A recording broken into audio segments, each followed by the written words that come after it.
না বিয়ের সিগন্যাল পেয়েছি। প্রত্যেকদিনে আমার মা উঠতে বসতে বিয়ের কথা বলে। যারা বডি দেখে প্রেম করতে আসবে এটা চাইনিজ প্রেম হবে। তাদের চাইনিজ ভালোবাসা আমার দরকার নেই। Sorry to say. As a person যদি আপনি ভিতর থেকে সুন্দর না হন, তাহলে কখনোই আপনার প্রতি আমার ভালোবাসা আসবে না। যারা হচ্ছে গিয়ে আসলে একটা মানুষের সাথে না মেশা পর্যন্ত আপনি বলতে পারবেন না যে আসলে মানুষটা কেমন বা তাকে ভালোবাসা যায় কিনা, তাকে বিয়ে করা যায় কিনা। সেজন্য আপনাকে সেই মানুষটার সাথে মিশতে হবে। আপনি হয়তোবা সুন্দর। আপনাকে দেখে আমার ক্ষণিকের জন্য ভালো লাগা কাজ করতেই পারে। অ্যাজ এ পারসন যদি আপনি ভিতর থেকে সুন্দর না হন, তাহলে কখনোই আপনার প্রতি আমার ভালোবাসা আসবে না বা আপনাকে বিয়ে করতে আমার ইচ্ছা করবে না। Same goes to me.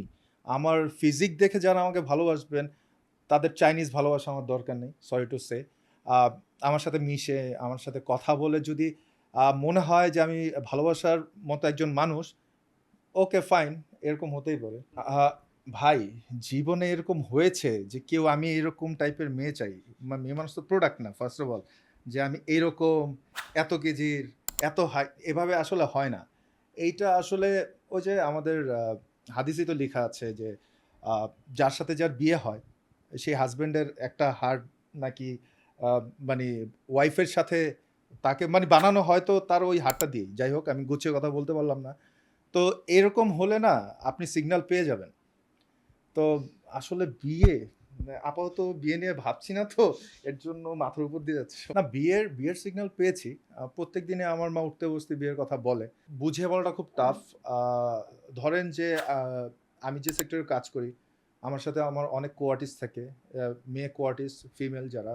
তাদের সাথে কাজ করে অনেক সময় রোমান্টিক সিন করতে হচ্ছে, গানের সিন করতে হচ্ছে, অনেক সময় আ ইন্টিমেট সিন করতে হচ্ছে। তো যখন ভালোবাসার মানুষ বা আপনার ওয়াইফ এগুলো দেখবেন, অনেক ক্ষেত্রে এগুলো নিতে পারবেন না। তো সিম্পলি এটা একদম ইজি এক্সাম্পল যে এইরকম মেন্টালিটি নিয়ে আমার সাথে থাকবেন, এরকম মানুষ পাওয়াটা খুব চাপের। যদি এরকম পেয়ে যাই তাহলে হয়তোবা বিয়ে করে ফেলব। আমার ১ম দিকে আমি যখন কাজ করতাম তখন আমি প্রোটোগনিস্ট ক্যারেক্টার করতাম, অ্যাকশন করব, হিরোইন নিয়ে নাচানাচি করব, রোমান্স করব ঠিক আছে।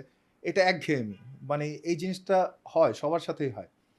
কিন্তু যখন আপনি অ্যান্টাগনিস্ট, প্রোটাগনিস্ট মিক্স ক্যারেক্টার গুলো করেন, তখন মানুষ প্রেডিক্ট করতে পারে না আসলে আপনি কোন ক্যারেক্টারটা প্লে করছেন।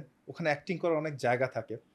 ইদানিং আমার খুব নেগেটিভ ক্যারেক্টার গুলোর প্রতি অ্যাট্রাকশন হচ্ছে। লাইক আপনি দেশের বাইরে আ যদি অন্য প্ল্যাটফর্ম গুলো দেখেন, Netflix দেখেন বা ইন্ডিয়ার যেকোনো ওটিটি প্ল্যাটফর্মে দেখেন যে সিরিজগুলো আছে, আ অ্যান্টাগনিস্ট এর কারণেই হচ্ছে সিরিজ বা সিনেমাগুলো হিট হচ্ছে। কারণ তারা খুব স্ট্রং একটা ক্যারেক্টার বিল্ড আপ করে।